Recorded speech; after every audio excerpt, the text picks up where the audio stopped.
आर्यन बड़ी बड़ी आंखों से हैरान होकर अनिका को देखता रहा। पिंकी की डीएनए टेस्ट के लिए अनिका को सैंपल चाहिए थे, मगर अनिका भूल चुकी थी कि चाहे आर्यन अपनी उम्र के बच्चों से काफी ज्यादा तेज था, मगर अभी आर्यन सिर्फ 6 साल का था। डीएनए टेस्ट के लिए सैंपल कैसे कलेक्ट किए जाते हैं, ये बात नन्हा सा आर्यन नहीं जानता था। जब अनिका को ये बात रियलाइज हुई, तब अनिका ने आर्यन से कहा, मॉम तुम्हें एक मिशन सौंप रही है, तुम्हें किसी भी तरह से उस मिशन को पूरा करना होगा। जब अनिका ने आर्यन को समझाया कि उसे किस तरह से पिंकी के पास उसका डीएनए सैंपल कलेक्ट करना है, तो आर्यन काफी ज्यादा हैरान हो गया। मगर आर्यन जानता था कि अगर उसकी मॉम ने उसे कोई मिशन दिया है तो जरूर उसके पीछे कोई मकसद होगा। इसलिए बिना अनिका को किसी भी तरह का सवाल किए आर्यन ने अनिका से कहा, ओके मॉम, मौका मिलते ही मैं ये काम कर लूंगा। अम्यूजमेंट पार्क के अंदर दाखिल होने के बाद अनिका एक के बाद एक एडवेंचरस राइड्स में बैठने लगी। नन्ही सी रिया और आर्यन भी अनिका के साथ राइड्स एंजॉय करने लगे। रोलर कोस्टर, थंडरस्टॉर्म जैसी खतरनाक एडवेंचरस राइड्स को देखकर नन्ही सी पिंकी और श्रेया डर गए थे। अनिका और श्रेया की चॉइसेस राइड के मामले में काफी अलग अलग थीं। जो राइड्स अनिका को पसंद आती थी वो ज्यादातर काफी एडवेंचरस होती थीं, और श्रेया को ऐसी राइड्स में बैठने से काफी डर लगता था। नन्ही सी पिंकी भी ऐसी राइड्स में बैठना नहीं चाहती थी। अनिका और श्रेया की अलग अलग पसंद को देखते हुए पूरी टीम 2 हिस्सों में बट गई। आकाश श्रेया और पिंकी के साथ श्रेया की पसंद की राइड्स एंजॉय करने चला गया। रोहित और अनिका आर्यन और रिया के साथ अनिका की पसंद की राइड्स एंजॉय करने लगे।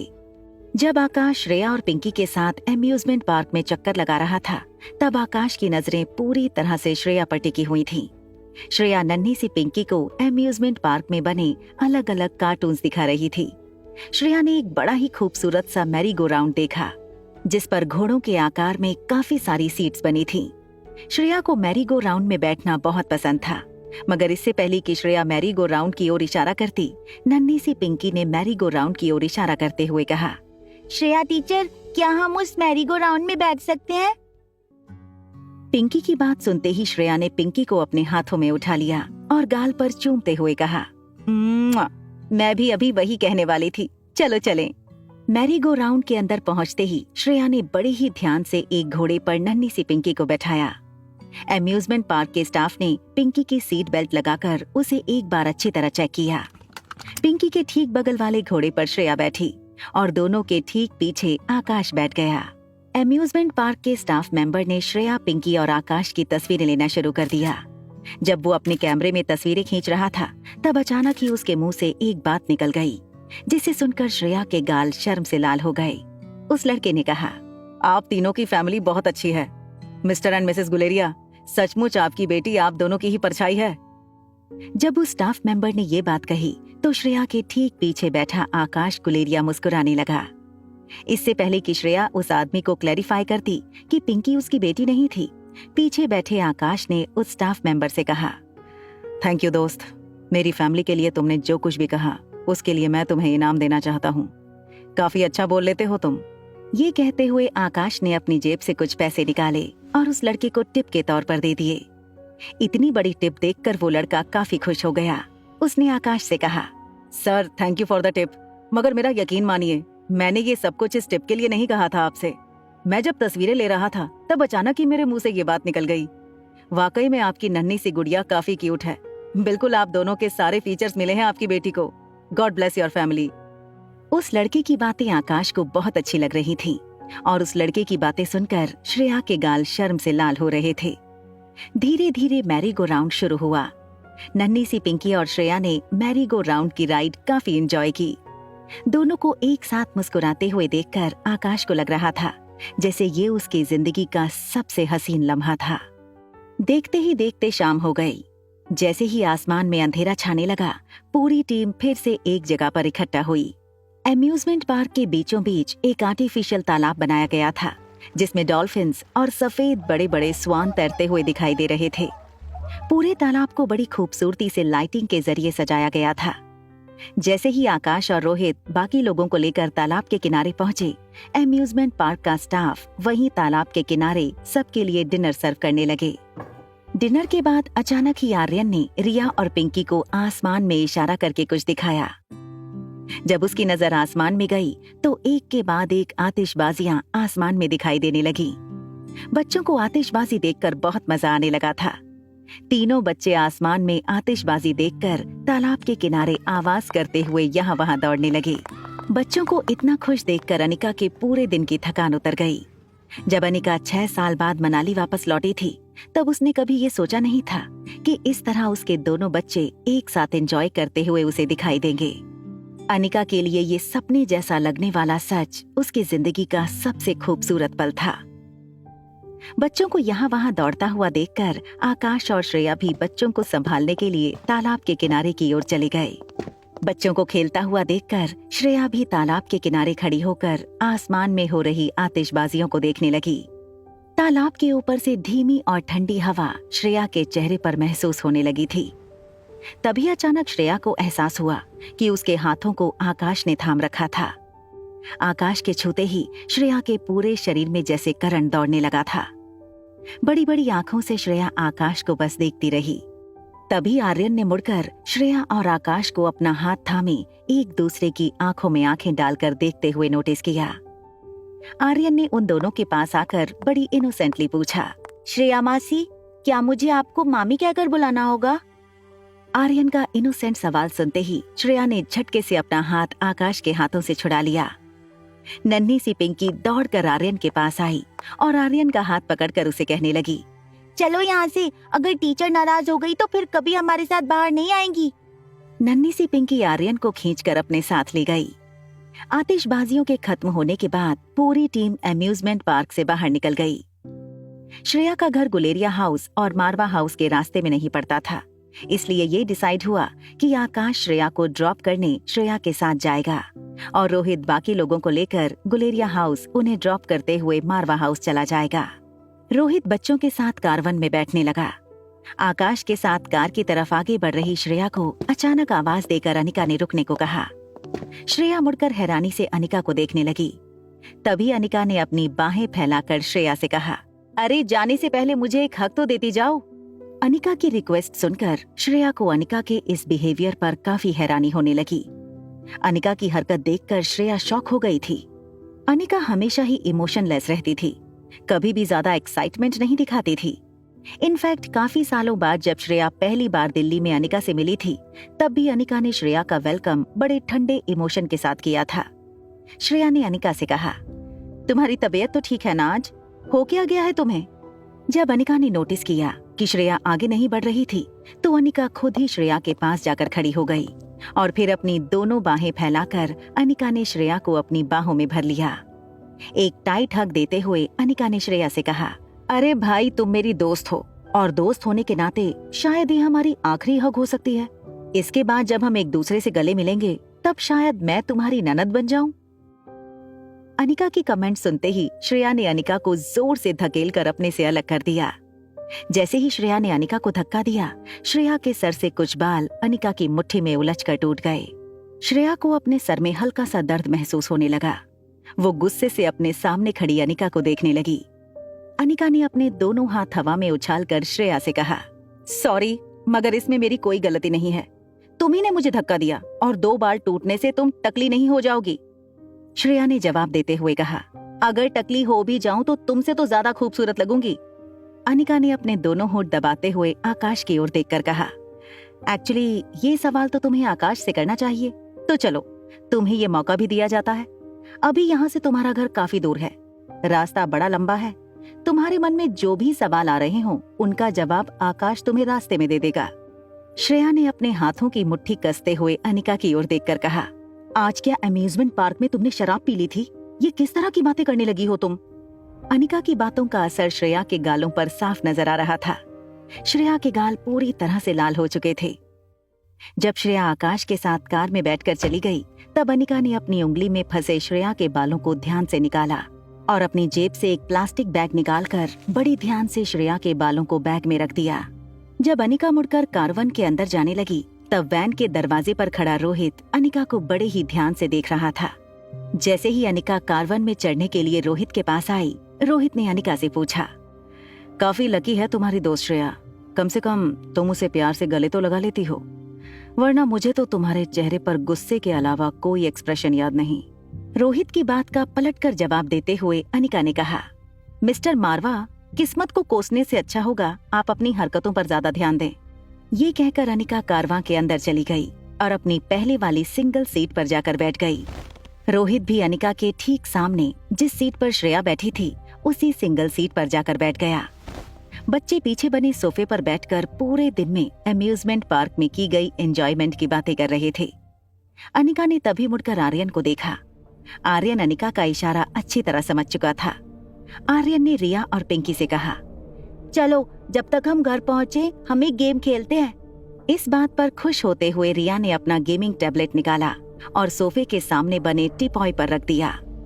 आर्यन ने अपने सर पर हाथ मारते हुए रिया से कहा, रिया, गेम सिर्फ टैबलेट में नहीं खोली जाती, हम रियल गेम्स भी खेल सकते हैं। आर्यन की बात पर रिया और पिंकी दोनों क्यूरियस होकर आर्यन को देखने लगे। तभी आर्यन ने अपनी बात आगे बढ़ाते हुए कहा, चलो मैं डॉक्टर बन जाता हूँ और तुम दोनों मेरी पेशेंट्स बन जाओ। रिया ने आर्यन के इस सजेशन पर मुंह बनाकर कहा, तुम तो अभी भी छोटे बच्चों की गेम खेल रहे हो। अरे अब बड़े हो चुके हो, ऐसी गेम्स खेलना बंद करो।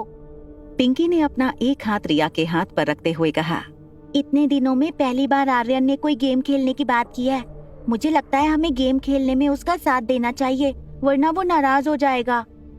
जब रिया ने देखा कि पिंकी भी गेम खेलना चाहती थी, तब बिना किसी एक्साइटमेंट के रिया भी गेम खेलने के लिए राजी हो गई। आर्यन ने अपनी जेब से एक ईयरबड निकाला।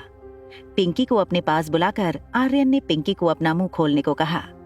जैसे ही पिंकी ने अपना मुंह खोला, आर्यन ने ईयरबड पिंकी के मुंह में डालकर पिंकी के सलाइवा का सैंपल ईयरबड में कलेक्ट कर लिया और एक प्लास्टिक बैग में उसे संभाल कर रख दिया। प्लास्टिक बैग को अच्छी तरह से आर्यन ने जिप लॉक कर दिया और उस छोटी सी प्लास्टिक बैग को संभाल कर अपनी जेब में रख लिया। ये सारी चीजें अनिका ने पहले से आर्यन को दे रखी थी। अनिका ने पहले ही आर्यन को समझा रखा था कि किस तरह उसे पिंकी का डीएनए सैंपल कलेक्ट करना है। जैसे ही डीएनए सैंपल को आर्यन ने अपनी जेब में हिफाजत से रखा, आर्यन ने अपनी तरफ देख रही अनिका की ओर थम्स अप का इशारा कर दिया। रिया ने आर्यन से कहा, चलो अब गेम भी तो आगे बढ़ाओ, हमें करना क्या है। रिया की बात सुनते ही आर्यन ने कहा, मुझे भी लगता है कि ये गेम बहुत ही चाइल्डिश है, हमें ये गेम नहीं खेलना चाहिए। तुम चाहो तो अपने टैबलेट पर गेम्स खेल सकती हो। आर्यन कुछ ही मिनटों में जिस तरह से पलट गया था, वो देखकर दोनों लड़कियां कंफ्यूज होकर एक दूसरे को देखने लगीं। मगर रिया आर्यन की इस बात पर ज्यादा ध्यान नहीं देना चाहती थी, इसलिए उसने अपना गेमिंग टैबलेट पिंकी के सामने रखा और पिंकी के साथ मिलकर एक गेम खेलने लगी। आर्यन ने चुपके से जाकर अनिका के हाथ में वो प्लास्टिक बैग थमा दी जिसमें पिंकी का डीएनए सैंपल उसने कलेक्ट किया था। अनिका ने भी चुपके से वो सैंपल उसके हाथ से लेकर अपनी बैग में रख दिया और आर्यन को थम्स अप का इशारा कर दिया। जब आर्यन फिर से पीछे अपनी सीट पर जाकर बैठा, तब रोहित अपनी जगह से उठकर अनिका के पास आया। रोहित ने अपना एक हाथ अनिका की सीट के ऊपर टिका दिया और झुककर धीमी आवाज में अनिका से पूछने लगा, क्या तुम्हें शक है कि पिंकी श्रेया की बेटी है? अनिका रोहित से इस बार इस बात को छुपाना नहीं चाहती थी। अनिका ने रोहित से कहा, हाँ, मगर मैं श्योर नहीं हूँ। रोहित ने अपनी कमर सीधी करते हुए अनिका से कहा, अगर तुम चाहो तो मैं तुम्हारी मदद कर सकता हूँ। अनिका जानती थी कि रोहित के कनेक्शंस काफी ज्यादा स्ट्रॉन्ग थे। अनिका 6 साल पहले श्रेया से मिली थी।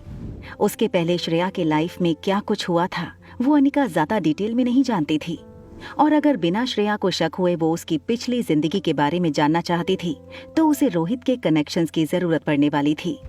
इसलिए अनिका ने रोहित से कहा, ठीक है मिस्टर मारवा, आप मेरी मदद करेंगे तो अच्छा होगा। आकाश श्रेया को लेकर श्रेया के विला के बाहर पहुंचा। जैसे ही कार बंगले के बाहर पहुंची, श्रेया गाड़ी से उतरकर अपने विला के अंदर जाने लगी। आकाश ने ड्राइविंग सीट की विंडो का शीशा नीचे करते हुए श्रेया से कहा, क्या मुझे अंदर एक गिलास पानी के लिए नहीं बुलाओगी? श्रेया अच्छी तरह जानती थी कि आकाश घर के अंदर आने के लिए कोई बहाना ढूंढ रहा था। श्रेया आकाश की कार के पास गई और ड्राइविंग सीट के बगल के कप होल्डर में पड़ी पानी की बोतल की तरफ इशारा करके कहा, पानी की बोतल ठीक आपके सामने पड़ी है, अगर प्यास लगी हो तो जल्दी अपना हाथ आगे बढ़ाकर पानी पी लीजिए, अभी आपको काफी लंबा रास्ता तय करना है। ये कहकर श्रेया फिर से विला के अंदर जाने लगी। इस बार कार से बाहर निकलते हुए आकाश ने श्रेया से कहा, एक्सक्यूज मी, मुझे लग रहा है मुझे तुम्हारा बाथरूम यूज करना होगा, थोड़ी इमरजेंसी है। आकाश ने जो बहाना बनाया था, श्रेया उस बहाने को टाल भी नहीं सकती थी।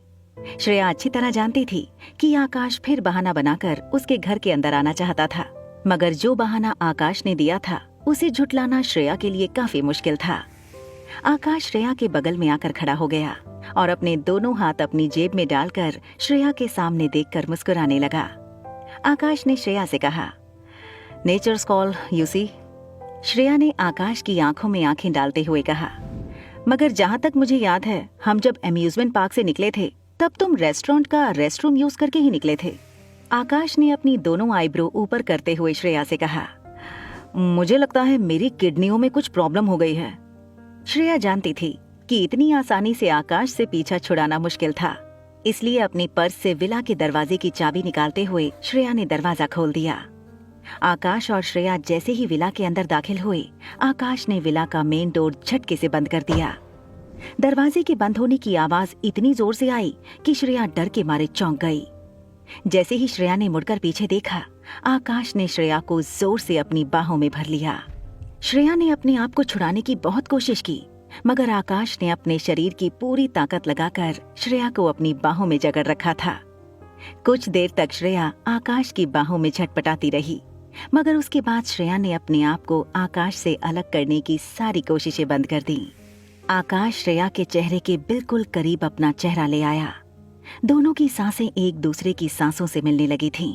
आकाश धीरे से श्रेया के कानों के पास आया और कहने लगा, सुबह जब से तुम्हें पहली बार देखा था, तब से लेकर अब तक अपने आप पर काबू रखकर बैठा था। अब मुझसे और रहा नहीं जाता। मैं तुमसे बहुत प्यार करता हूँ। ये कहकर आकाश श्रेया के गले को चूमने लगा। आकाश के होठों का स्पर्श होते ही श्रेया को ऐसा लगने लगा था जैसे उसका पूरा शरीर एक मोम की तरह पिघलने लगा था। आकाश के सब्र का बांध टूट चुका था। वो किसी भी तरह श्रेया को अपना बनाना चाहता था। श्रेया को लगातार चूमते हुए आकाश ने श्रेया से कहा, मुझसे शादी कर लो। तुमसे दूर रहकर मैंने अपनी जिंदगी के काफी साल बर्बाद कर लिए हैं। अब और एक दिन भी तुमसे दूर रहकर मैं जिंदा नहीं रह सकता। मुझसे शादी कर लो। हमेशा हमेशा के लिए मेरी बन जाओ। मुझे अपना लो। मुझे तुम्हारे प्यार की जरूरत है। पिंकी को तुम्हारे प्यार की जरूरत है।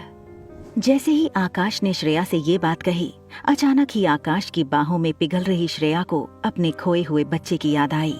श्रेया को लगा कि उसका खोया हुआ बच्चा भी कहीं न कहीं ये सोच रहा होगा कि जब उसे उसकी माँ की सबसे ज्यादा जरूरत है, तभी उसकी माँ उसके पास मौजूद नहीं है। श्रेया को आकाश के साथ वो सारी खुशियां मिल रही थीं, जो इतने सालों से श्रेया ने मिस की थीं। मगर अपने खोए हुए बच्चे को खुश देखे बिना श्रेया अपने लिए खुशियां नहीं चाहती थी। श्रेया ने झटके से आकाश को अपने से दूर कर दिया। श्रेया के चेहरे पर मायूसी देखकर आकाश ने सोचा कि शायद उसने पिंकी की जिम्मेदारी उठाने की बात करके बहुत जल्दबाजी कर दी थी। श्रेया के एक्सप्रेशन देखकर आकाश को लगा कि शायद श्रेया पिंकी की सौतेली माँ बनकर पिंकी की जिम्मेदारी उठाने को तैयार नहीं थी। मगर आकाश ये भी जानता था कि वक्त के साथ श्रेया पिंकी के साथ भी जरूर इमोशनली जुड़ जाएगी। आकाश मन ही मन सोचने लगा कि अभी उसके प्यार को पाने में उसे और इंतजार करना होगा। जहाँ 6 साल उसने श्रेया के लिए इंतजार किया था, वहाँ कुछ महीने और सही। आकाश निराश और हताश श्रेया को अकेला छोड़कर विला से बाहर चला गया। जब श्रेया ने आकाश की कार को जाते हुए देखा, तब श्रेया को इस बात का एहसास हुआ कि शायद आकाश को ये लग रहा होगा कि श्रेया को पिंकी की जिम्मेदारी उठाना पसंद नहीं था। मगर श्रेया के दिल में कोई और बात चल रही थी। श्रेया आखिर अपने दिल की बात आकाश को कैसे बताती?